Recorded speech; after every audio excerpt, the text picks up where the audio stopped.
Thanks for clicking. All eyes were on the release of Canada's inflation rate this morning, with many expecting our CPI to follow that of the US, falling downward as a result of slowing gas prices.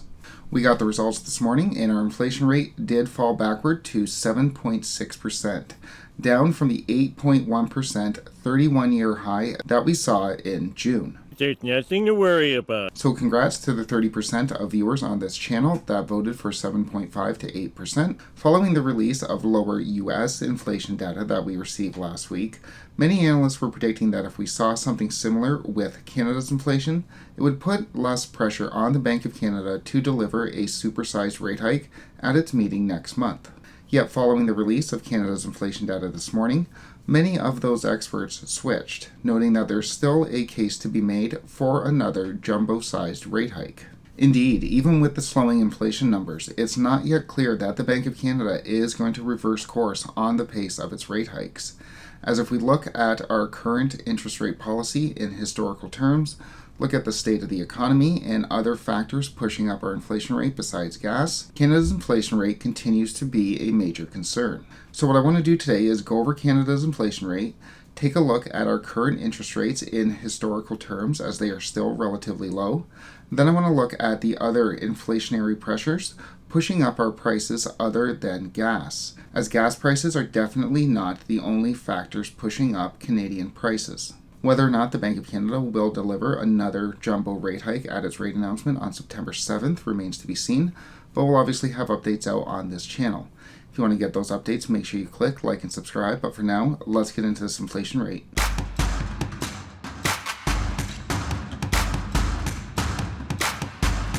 As mentioned, Canada's inflation rate came in at 7.6% for the month of July. If we take gas out of the equation, the inflation rate rose to 6.6%, which was up from June's 6.5%. So clearly, it's not just gas prices pushing up the rate of Canada's inflation. You think so?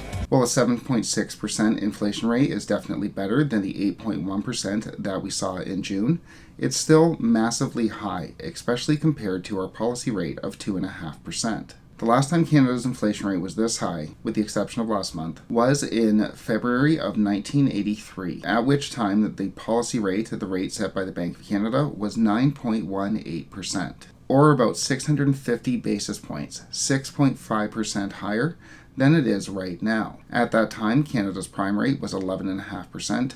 Right now, it's at 4.7%. So the last time we had inflation rate this high, our policy rate, our prime rates, were both about 6.5% higher than they are right now. And as we've talked about on this channel before, there's good reason for the policy rate being so much higher than the rate of inflation. Why don't you illuminate me? A policy rate that is lower than the rate of inflation encourages borrowing, encourages spending, which only feeds into the inflation rate, causing prices to go even higher. Just as an example, right now, TD has personal loans available at 6.99%.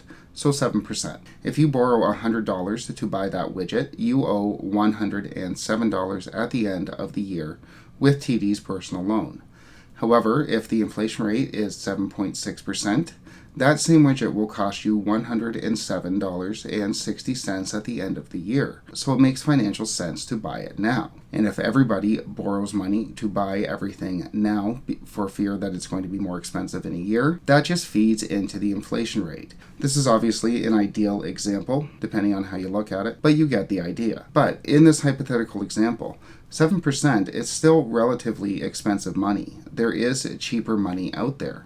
And there's going to continue to be cheaper money out there, cheaper money than the rate of inflation, so long as the policy rate remains so low. And I think it's worth noting that the last time the policy rate was this low was in October of 2008, when the rate was at 2.5%. Coincidentally, at that point in time, the inflation rate was only at 2.5, 2.6%. So we had a much, much closer spread between the policy rate and the inflation rate. The current 5-point spread that we're seeing right now with a 7.6% inflation rate and a 2.5% policy rate is not normal whatsoever by historical standards. There is still lots of room for the Bank of Canada to move to raise rates to get the inflation rate under control. Good. And it's not just a relatively low policy rate that is causing this inflation.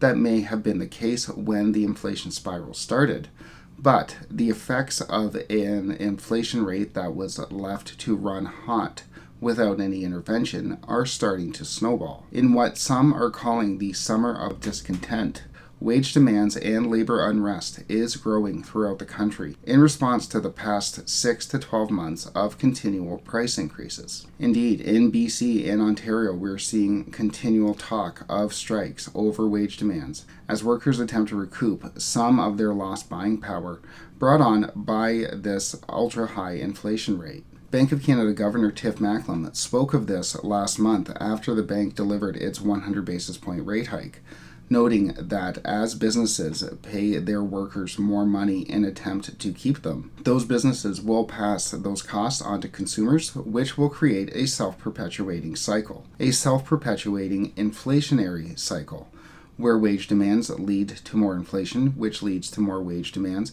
etc., etc. So Governor Macklem is well aware of the risks of a wage price spiral that is brewing underneath the Canadian economy, even as it looks as though inflation is getting better. Even with that 0.5% drop in our inflation rate that we've seen since June, we're definitely not out of the woods yet, and I think the Bank of Canada is well aware of this.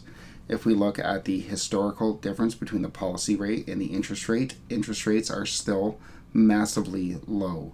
We're still at 5% difference between our policy rate and the rate of inflation, when historically those two are much closer together, normally with the policy rate being higher than the inflation rate in order to discourage borrowing. We also have major wage pressures brewing underneath the economy, pressures that will no doubt feed into the inflation rate as time goes on. Remember, we only really started raising interest rates in March, so it's only been 5 months of higher interest rates, which definitely have not had their time to work their way into the economy, but those prices have worked their way into the economy, and labor is going to demand higher wages to account for those higher prices. As such, I think we are going to see the Bank of Canada continue on with their higher than normal interest rate hikes for the foreseeable future, as their number one concern continues to be inflation and preventing a major inflationary spiral that gets out of control in Canada. With that said, we'll obviously have updates out on the Bank of Canada's decision going forward and on their rate announcement in September.